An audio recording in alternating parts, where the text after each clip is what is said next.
in the United States, and it had 6 doctors listed as in Proctor. Wow. And he said, what were their names? And I says, I don't remember what their names were. So when I went back again to the directory, I saw that the names were, well, I can remember some of them, but I saw who the names were. I wrote them down. The next time I came to Proctor, I went to the drugstore and said, these are the names. And he said, well, the Boyce name is a man who grew up in Proctor, and he is hired by the Army and is an obstetrician in the Army. Good, thank And you. then I saw As soon as I another get name rid of these, I'll wash my hands. who was Thanks, Barbara. listed as coming from Proctor, Vermont, and his brother was the other doctor that lived in Proctor, and his name was Fregosi, and he was a urologist practicing in Atlanta, Georgia. He never lived in Proctor after he was a doctor, but somehow or other his name got on that. And down we went through the list. There was just one doctor, Dr. Henry Fregosi. And I said, how old is he? And he was in his 60s, and I was in my 30s. And I said, he's not going to live that much longer. I think I'm going to go there. So I let the word go out that I was thinking about coming to Proctor. And Charles Partridge got a hold of this, and he wrote me a letter saying, I'd like to get together with you sometime when you're visiting Proctor and tell you more about the town. And Charles Partridge is gossip Mr. Number 1. He knows everything that goes on in town.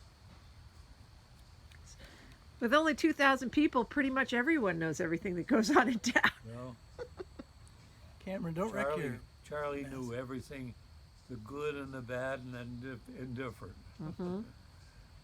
So he got together with me, he and his wife, and his brother, Sanborn Cameron, come here. Partridge. They called him Sandy, and I never knew what his first name was, but it was Sanborn, which was named after his mother's family. Oh, is Aranda Sanborn, right? Yeah, that's Sandy Partridge, one of my best friends. He's dead now, right? Yeah. So he said, are you pretty sure that you're going to be coming to Proctor? I said, well, I've got to finish my internship, and then I want to get a little further training in certain things that I would plan to do as a doctor, Like what? like delivering babies. In medical school, we only had to deliver 5 babies. And I said, that's not enough to become an obstetrician. So I spent 3 months at Providence Lying-In Hospital under the auspices of the Rhode Island Hospital. 3 months. Yeah. And in 3 months, a family doctor who had privileges said, you're going to be a family doctor and you're going to deliver babies? And I said, I'd like to. He said, stick with me. I do more deliveries than any obstetrician in this whole city. Uh, and if you can make sure when I have a patient that comes in that you would be available to help me. He said, I will let you do most of the deliveries. I want you to put forceps on every delivery, whether they need it or not, just to get experience. And I want you to learn how to give them spinal anesthetics. And I want you to do that on all of my patients. And so I did. And in the 3 months that I was with them, I delivered 344 babies. Wow. And over half of them were for this Dr. Donahue. Wow. It was a great training. Wow. And when I got up to Dartmouth, I said, I think I need some more training in dermatology. And they said, well, we have a good dermatologist. In fact, last year he was president of the American Dermatologic Society for the Wow. whole country. Wow. So I got to know him. Why did you think you needed more training in dermatology? Because I had minimum treatment or exposure to dermatology in medical school. But I learned more about dermatology in 3 months with him.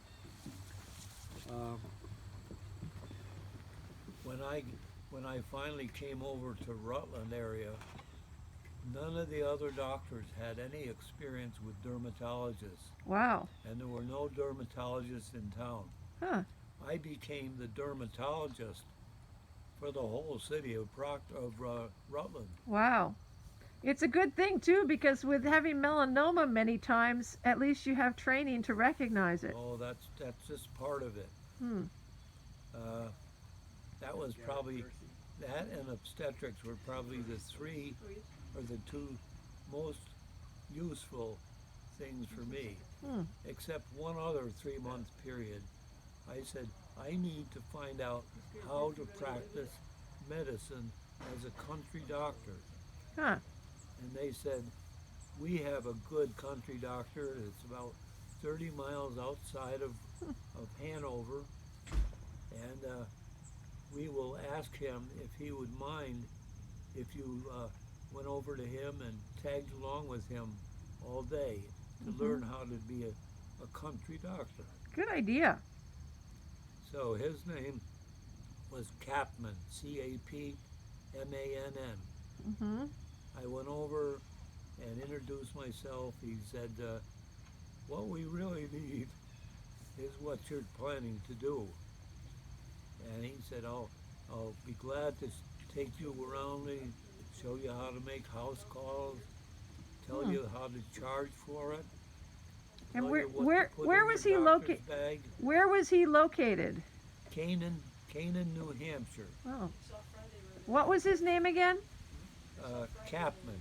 C-A-P-M-A-N-N. He's long gone now, probably. Oh, he's dead, yes. He was an old man when. Right. The nurse that helped take this off and on my back This being the and did the melanoma. biopsy up here, I asked her where she lived, and she said east of here. It's in New Hampshire. It's a small town. I said, is it anywhere near Canaan? She says, yeah, it's about 3 miles further east than Canaan. I said, do you remember Dr. Capman?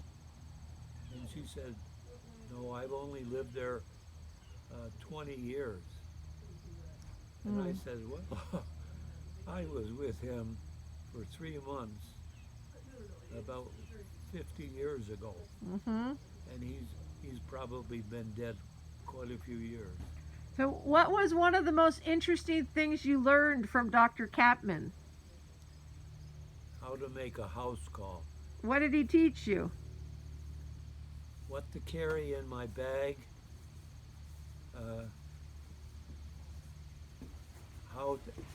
how to schedule it, what to charge for it. Hmm. And a lot of the money that I charged were patterned after what Dr. Kaplan. He made $3 for an office visit, and that might be 10 minutes, it might be a half an hour, still $3. If it was a house call, it was $4. Mm-hmm. He didn't deliver babies, so he knew nothing about that. Did he accept vegetables like you did? If people, Oh yes, yep. Barter was a big thing with him. There were a lot of chicken farms, and he had a freezer full of dead chickens. because people would pay him in dead chickens. Yep, yep. Is And- that why you decided to accept barter? Because you were a Republican, but you were acting like a socialist. I was never a Republican. Oh, really? Never, never. Always independent. Okay. Anyway, what? you ran your practice like a socialist. I didn't know what to call it. Hmm. I enjoyed my practice, and my patients were my friends. And to this day, whenever I go by certain places or go to certain things, people look up and say, "Oh, Dr. Gray, you were the best doctor we ever had." Didn't you get written up in the Boston Globe? I got written up in the Boston Globe. Yep. Mhm. I remember reading that article. And the lady that wrote it came to my office and asked if she could be my patient. And she came, and her 2 daughters came. They did? For good? For years? How did they get the idea to write about you? She's an author. She's written several books, and she wrote articles for the Boston Globe and several other newspapers, but she was on the staff of the Rutland Herald.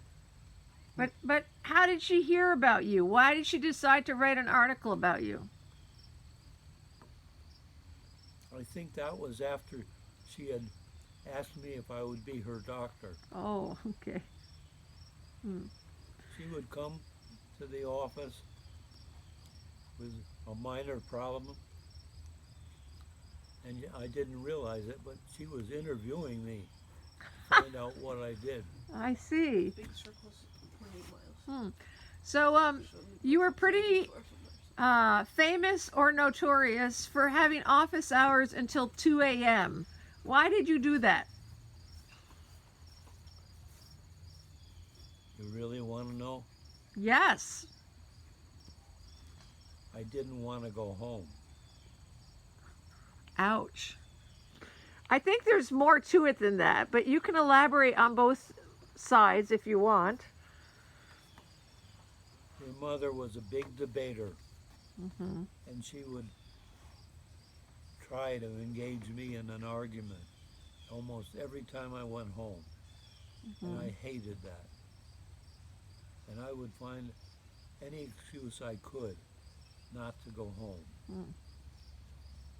And a lot of nights, instead of going home, I'd go down to the Midway Diner and get a hamburger and French fried potatoes with lots of gravy on it, and go back to the hospital.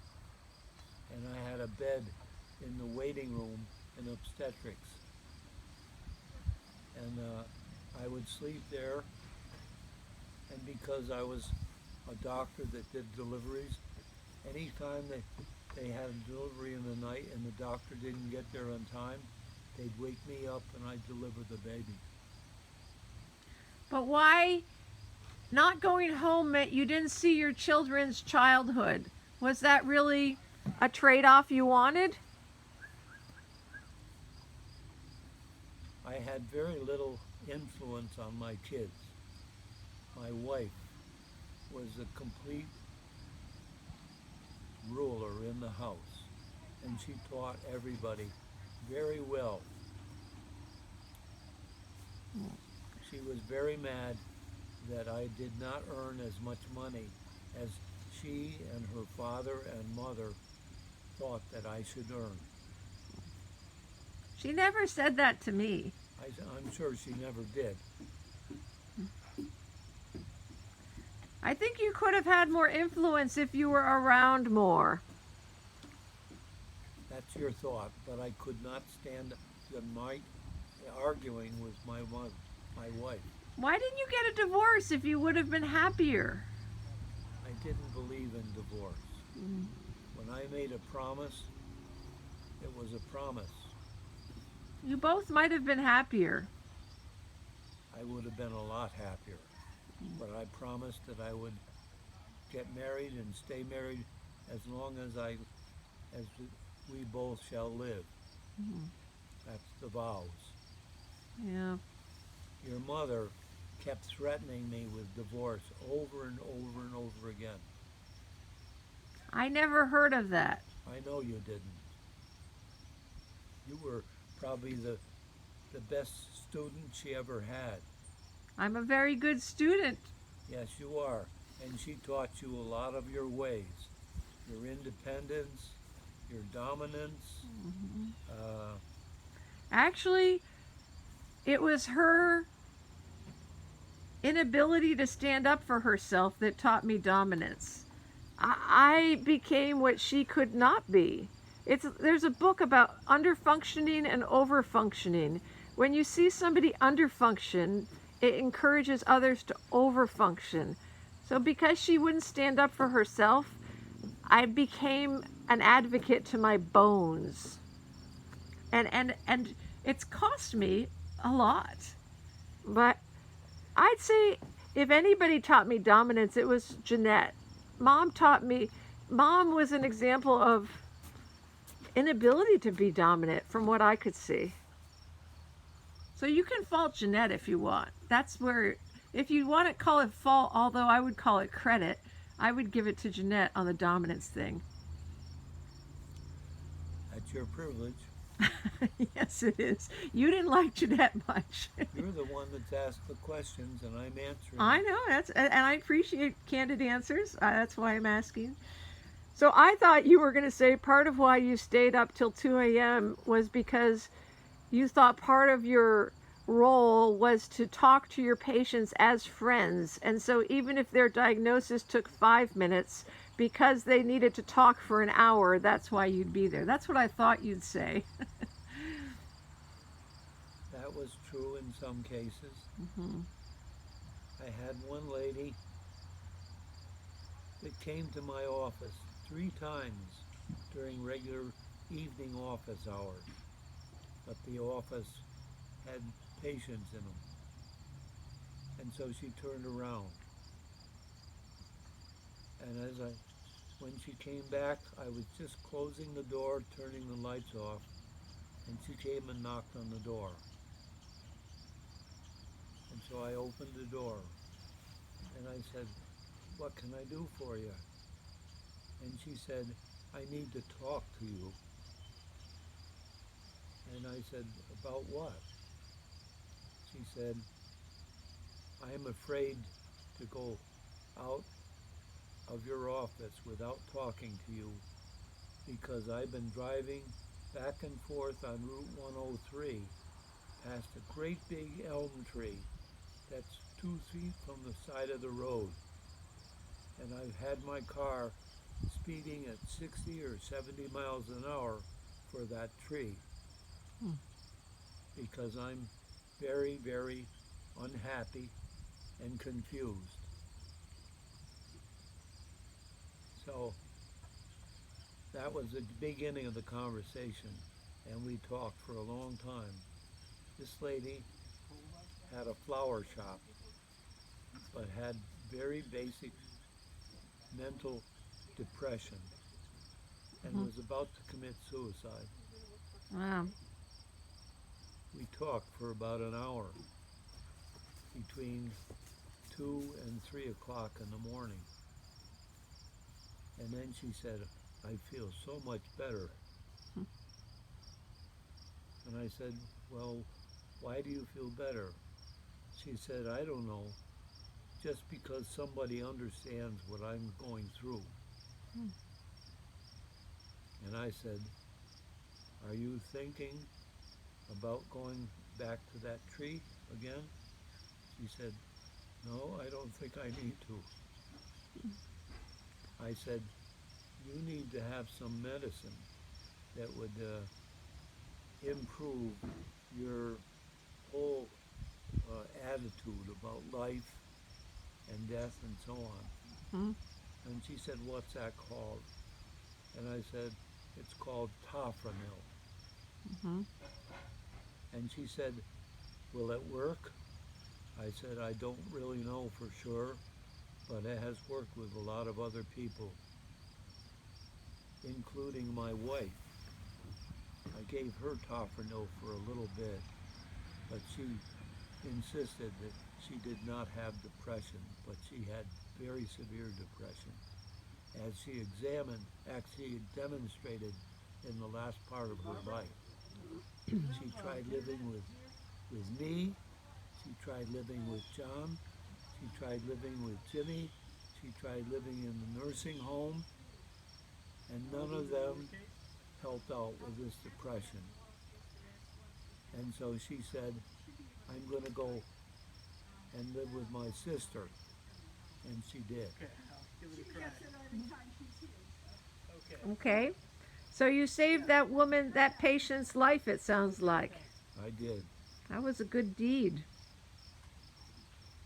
So, what would you say were the best and the worst things that you got from your parents?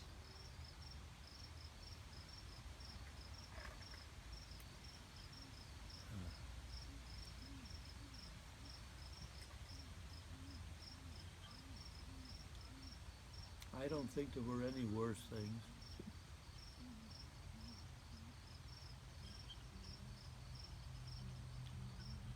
The best things, there's a lot of them. Hmm. One of them is questioning what the motivation of different people is towards everything. Mm. Some people are naturally optimistic. Some people are very pessimistic. Mm. My family was very optimistic. Mm. My mother used to say, be true to yourself, and to no one will you be untrue. And that's been a motivating force in what I've done in my whole life. Yep, thank you, Barbara. It's lowercase m, but yeah. Yep, I, yep. when I go to bed at night, I can go right Yeah, to sleep because I don't take memory. problems or guilt feelings Uh-huh. or wish I had done this or that to sleep. Hmm. And I can turn the world right off and go right to sleep and sleep well. It's good. Who are three of your heroes?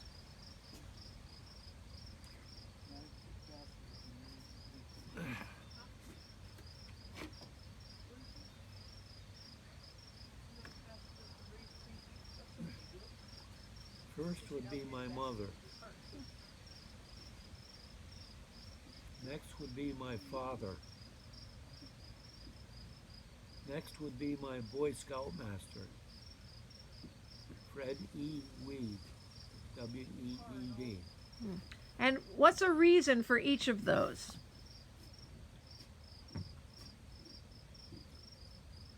My father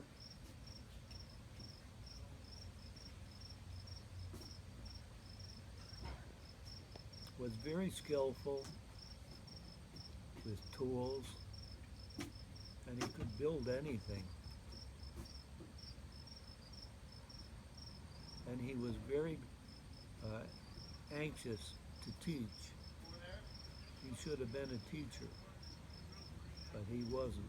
His father did not want him to marry my mother. They were neighbors across the street from each other since kindergarten. Mm-hmm. And they only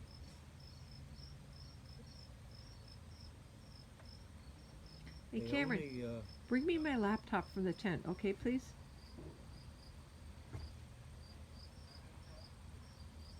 they only ever were with only one other person, and that was my father and mother. Mm-hmm. Monogamous was not a word that was understood, but they were definitely monogamous from Mhm. kindergarten on. And what'd you love best about your mother? My mother was an amazing lady. She never had a voice lesson in her life. She never had a piano lesson, but she could play the piano just by listening to a song. Yeah, I can listen. Yeah, she had a beautiful voice. And I love to listen to her sing. And what about your scout leader? What'd you like best about him? Oh, he was great. He had no children of his own, and every spare minute that he had, I don't even remember what kind of a job he had, but he used to spend it weekends and Tuesday nights and sometimes Saturday nights with the Boy Scout activities. You want to know who my next one was? Yes. The next one was probably the minister at our church. His name was Norman Thomas. Hmm. And when I was in probably 2 or 3 years, between 14 and 17, any time that I could spare some time, I would do work with the church. Mm-hmm. Oh, I forgot. There's one other key person, but he was only for a brief period of time. And that was, his name was Gerard. Gerard. And he was my senior scout advisor. And he used to take us every month. We would go camping someplace. And almost always it was to climb a mountain. Huh. I've been up 40 of the 46 mountains in New York State that are over 4,000 feet. Wow. And it was thanks to Jean Gerard that I did that. The next one was Walt Thiessen. He was your best man, right? Yes, I met him once. yeah. He was a very good friend of mine. It was him that got me interested in ecumenical activities. He was the one that taught me how to drive. He let me drive his green convertible car. In fact, one of the times that we went up to Geneva Point Camp on Lake Winnipesaukee, he let me drive the whole way up there, and he drove back. In fact, it was that trip coming back that Louise Olney asked if she could come back. What's one thing that you're the most proud of in your life, and what's one thing you would do differently? I've got some more favored people. Okay, go ahead. After Walt Thiessen, actually probably Walt and I were good friends for about 7 or 8 years after we got married included. The next was Getty Page. You know him? Vaguely. Yeah. He was the director of the Medical Society. And he and I were very good friends. And he's the one that introduced me to politics in medicine. He's the one that talked me into being chairman of the Rural Health Committee. He was the one that talked the board, the people that choose the officers for the State Medical Society. Hey, by the way, you've done a million different things. Do you either have a resume somewhere, or could you write up your whole history so that it'll make our life so much easier when we have to later write you up? It's in the process. You make it like at least a 2-page thing giving all the dates and all your accomplishments, okay? Yep. Good. You're writing your life, where's the paper? In here in the cat. Oh, how far are you along with that? Huh? How far are you along with that? I'm up to about age 15. 15? Yeah. Do me a favor. Write down like a little resume. Graduated this year from here, became the chair of the, lung association this year. To give yourself a little resume. Just jot it down, this week. I could do that. Yeah, do that. That's your homework. Yes, teacher. Okay. So, what's one thing that you're very proud of?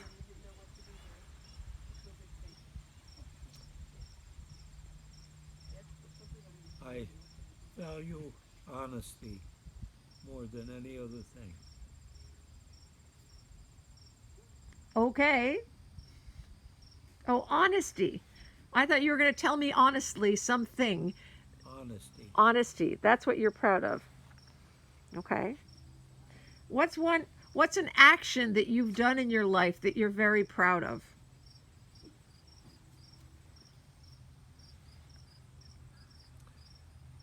The fact that I had a big practice. It took many hours, often 80 or 90 hours a week. And I did not, whenever someone came into me, I had a role. There were 3 things that I wanted to do as a doctor. First of all, I wanted to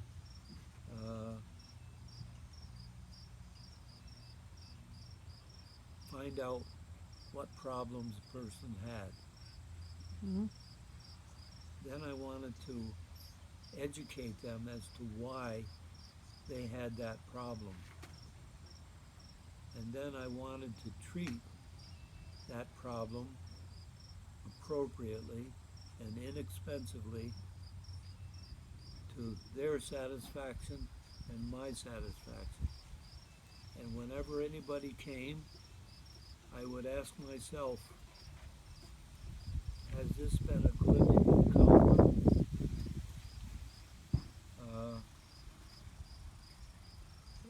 Can I be satisfied that I have done my role as a doctor for this encounter? And is the patient satisfied with what we did? And many's the time, patients would tell me, you've got a waiting room full of people out there. You don't have to spend any more time with me. And I would tell them, right now I have one patient, you. If you're happy, and I'm happy, I'll say goodbye. And then I'll take the next one out of the waiting room and treat them exactly the same way as I just treated with you. Sometimes it's a quickie thing, like cleaning out wax from their ears or cutting their toenails or giving them a sample of stuff that I often concocted myself in a little jar and to treat some dermatologic problem that they had. I remember you would sometimes prescribe potato chips for people who are low on sodium.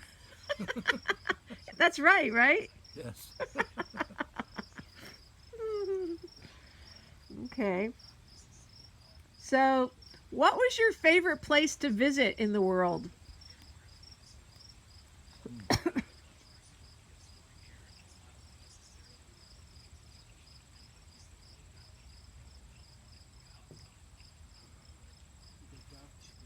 I think it was China. Why? Why? China was so far away, so different in terms of politics, so different in terms of attitude about the government as opposed to the people. You had Minders accompany your tour when you were in China, right? And what year were you in China? I can't remember. Oh. Uh, I think I remember hearing you got in trouble with the Minder once when you were in China. Because you'd like to take videos or something? no. I think you're thinking about when we were over in Russia. Russia. Yeah, you tried to take a video and you got in trouble or someone followed you around or something? Yeah, we were on a bus, and I was taking pictures of the entrance from Germany, from Western Germany to Eastern Germany, Mm. and I was taking pictures of the big archway. Brandenburg Gate. Yes, yep. And I put them on the back seat to dry out. I had a Polaroid. And a guard came on and went through the bus. And when he came to the back seat, that's where I was, he said, "What are those?" I said, "Those are pictures." He said, "When did you take them?"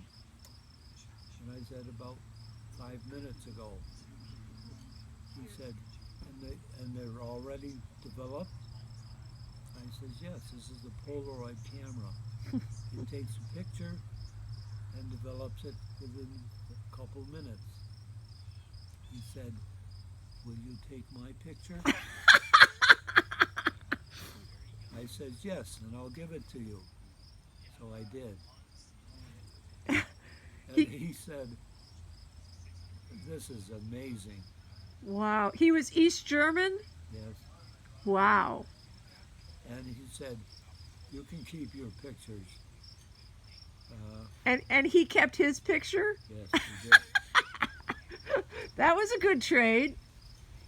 The other thing, in Moscow, Dr.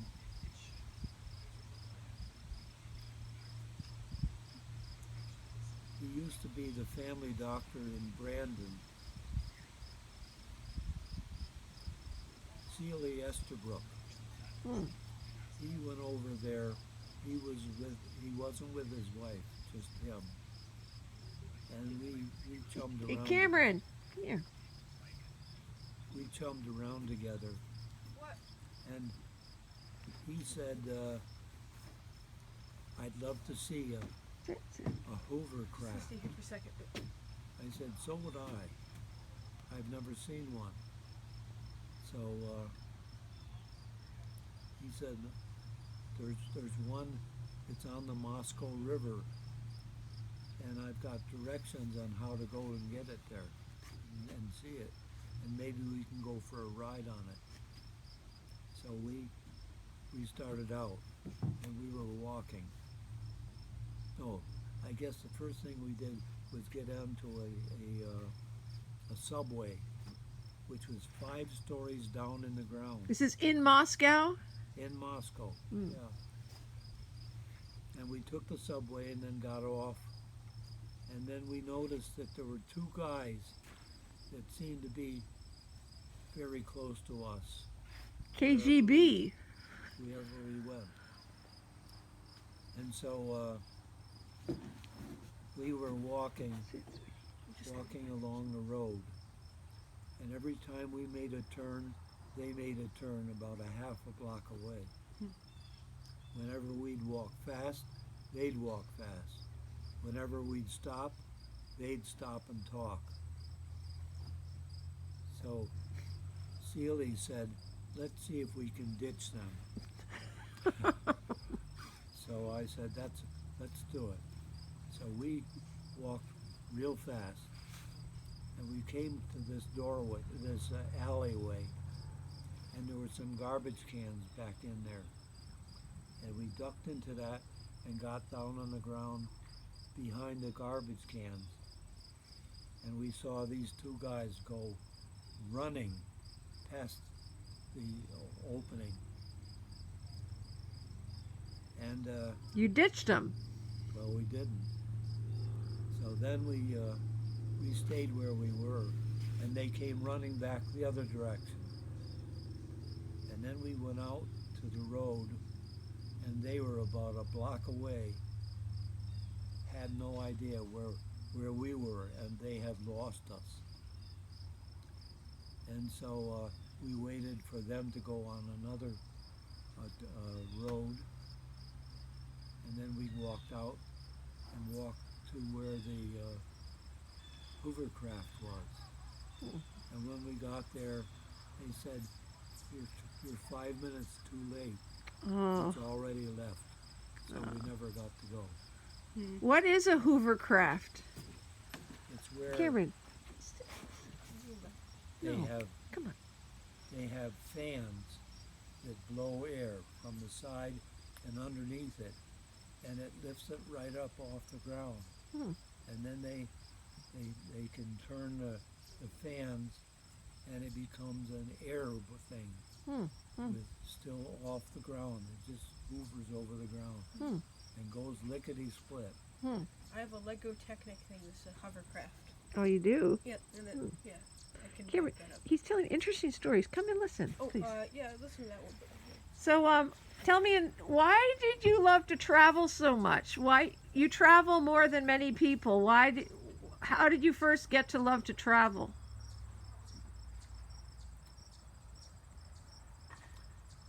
I don't know. I enjoyed traveling. We spent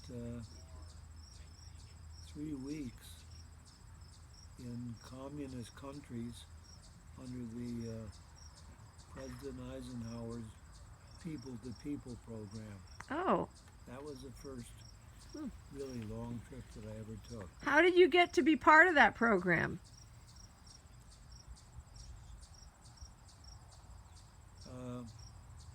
Eisenhower was looking for people with special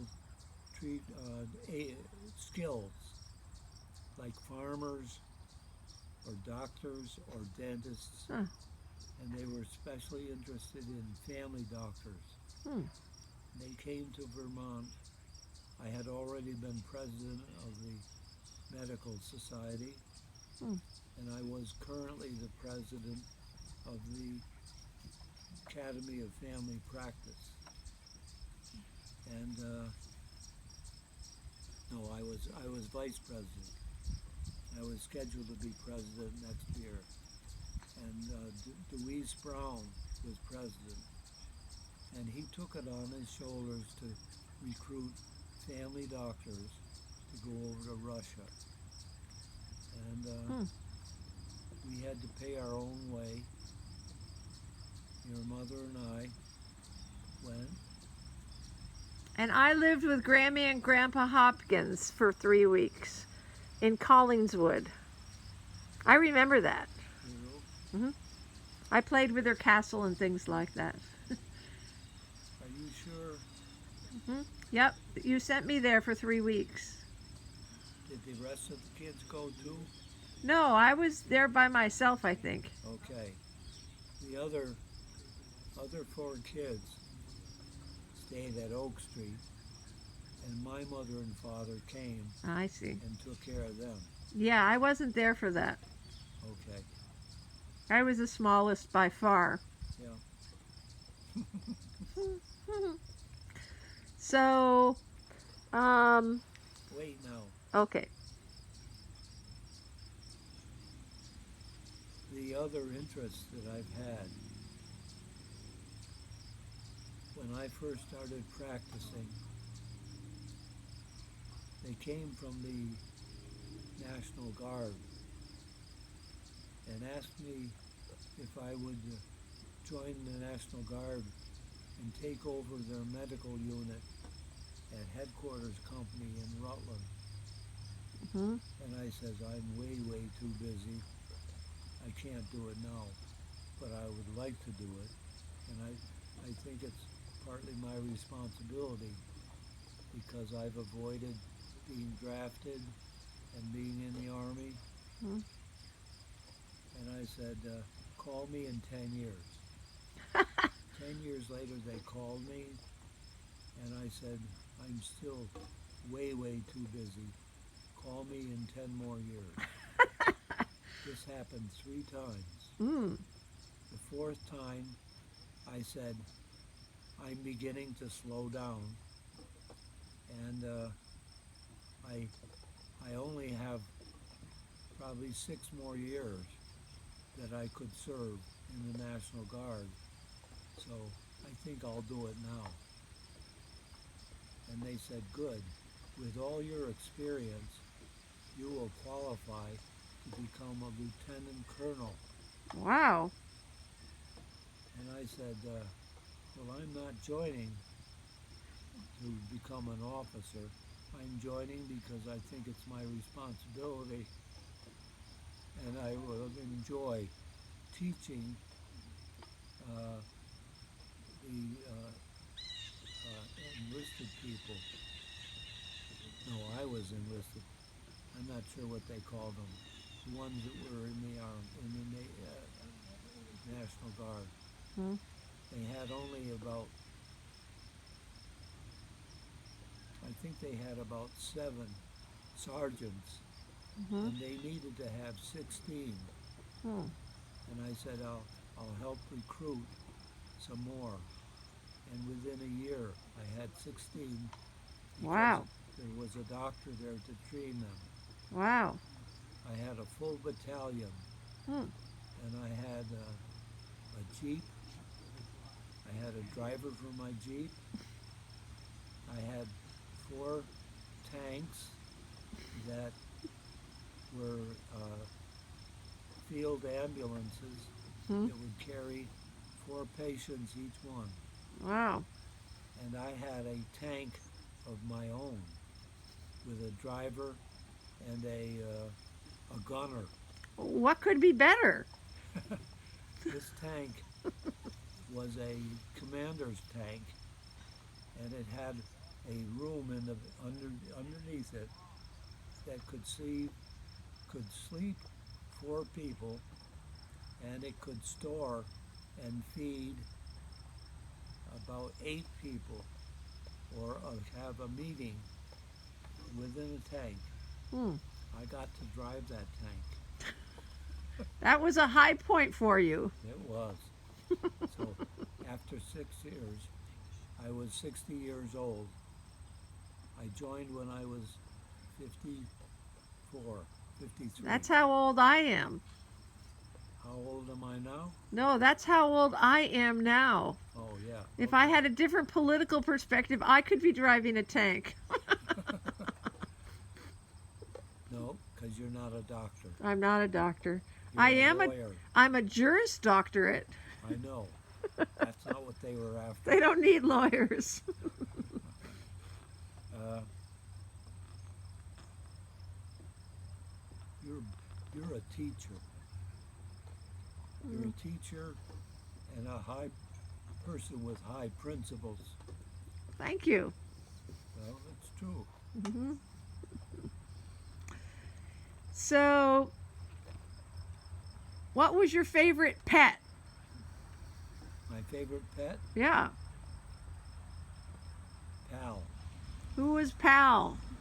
Pal was my father's dog. And when they moved down to Lancaster, they couldn't bring a dog. Hmm. So they gave the dog to me. Hmm. And Pal was a great dog. Hmm. Somehow or other, somebody got a hold of him and put him in their car Hmm. and took him away. Hmm. And I learned about 5 years later that it was somebody in a little town near Pittsford Hmm. called Florence. And they said that they saw my dog chained in their backyard, in the backyard on the road where they went. Hmm. So I went there, and they said, "Oh, was that your dog?" And I said, "Yes, probably." And he said, "Well, he died 6 months ago. Uh, He's buried in the backyard." did they acknowledge that they stole him? No, But they said, was that your dog? In other words, they knew that they took somebody's dog. yes, right. How awful. Yeah, What kind of dog was he? golden retriever. Ah. Did they seem like nice people? Did they take good care of him? They weren't my patients, so I don't know them. I Oh. know the house where they lived. Did the people who told you about seeing your dog, did they say that he was treated well? No, they didn't say anything about it. They said they just saw, because they were my patients, Uh, and they had seen the dog before. wow. Yeah, this is when I was in Proctor. My office was in Proctor too. But the dog must have had a collar and a little license. They must have known it was a dog owned by somebody. I don't know. Huh. Did it have a collar? Yes. And it had his name on it too. Wow. Well. So what who is your favorite writer? Writer? Yeah.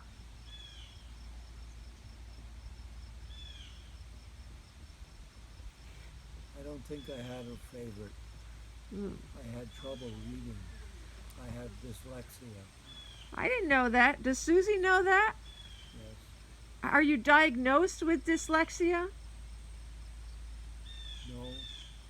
But all through medical school, I had to read things over 3 times before I understood them. But because I did, I remembered everything. Do you think you have ADD or ADHD? It was dyslexia. Well, attention deficit disorder is different from dyslexia. Do you think you have both? No. No. Why not? Because I don't have attention deficit. I can remember things exactly. I can remember things when I was 3 years old. But maybe you had trouble reading because you kept getting distracted while you were reading the same page. Maybe. I'm very slow at reading, and I've been diagnosed with ADHD, Yeah. not dyslexia. Susie has that same thing. I don't think she has ADD. I don't know. She has something left over from encephalitis. She Like- had to have extra time to complete exams. Right, but that was because of like processing delays left over from encephalitis. Maybe. Yeah. Maybe not. You don't know that. But you've never been diagnosed for ADD or dyslexia. No. When you write words, do you reverse letters? No, but I have very difficult time spelling. Oh, well, maybe you do have dyslexia. Susie could test you and tell you if you do. Huh? Susie could test you for dyslexia and tell you if you have it. I don't care. Okay. I can do Sudoku puzzles. Yeah. I think you have ADD because Peter and I both have ADHD, and it often comes from a parent. So I think I'm pretty sure you have ADD, maybe with dyslexia if you have trouble spelling. Peter has a different disease. Well, did either of your parents have ADD or ADHD? No. Dyslexia? They were never much for reading. Mm. A lot of things weren't diagnosed back then. That's right.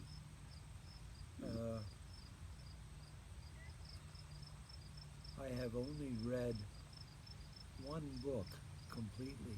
What was it? It was a book about Indians Oh, in New York State. oh. Why did you read it? I had to give a book report, Oh, and usually I would write a book report after reading the first chapter and the last chapter, I see. and I didn't enjoy it. But this book I really enjoyed, Huh. and I read the whole thing. You don't remember the name of it. No, Even in college, you didn't read complete books? no, Hmm. but when I read something and read it over again, and then finally read it over, I remembered it almost exactly. Hmm. Did you get good grades? Some things I got very good grades in. Uh-huh. Geometry, I got A plus Good. because all the exams I enjoyed, and spatial relations I understood very well. Uh-huh. So I got the highest grade in the class. I love geometry. So does Cameron. We all love geometry. Okay. The science that I enjoyed most was biology, Hmm. and I had a good teacher, and I got 100 on the final. In New York State, they have what they call regions, Hmm. and rarely people got 100 on the regions, but I got 100. Wow. Regents for what? Biology. Oh, was that like a college test? Oh, it was in high school. Oh, like Miss Boink was her name. oh, it was like an achievement test to get into college or something?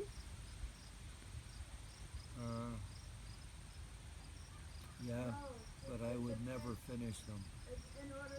I'd have to read the questions. Oh, over. Barbara's giving me the answer to my question. What, Barbara? Regents are for high school students and it tests how well the students are doing with every other student in the state. I see. It sounds like it's like MCATs. Barbara says it's to assess how each student is doing relative to all other students in the state on a particular topic. How well a teacher is doing. And how well the teacher is doing. Got it. Thanks, Barbara. All right. Well, guess what? We're just at 1 hour. And you're still eating your breakfast. So I think we should do another session tomorrow before I leave. Does that sound good? Or later today? What do you think? And Dad, I was thinking maybe you could do a little bit of calculating to figure out about dates in your life, when you did things. And then, since it's hard for you to get things all written down, I could just ask you questions about when did you graduate, when did you do this, and you could give me all the organizations that you headed. You just wasted a lot of wind. You were talking so fast. Oh, right. I could not understand what you were saying. I said, maybe we can do another... You can't talk fast. Okay. Maybe I could do another session later today or tomorrow morning before I leave. Would that be okay? Why? Well, because I think it's good to record people's history, because you never know when you're going to die. And I'd like to find out what... we're at 1 hour, so I don't want to tire you out now. It's been 1 hour. So I'll turn this off for now.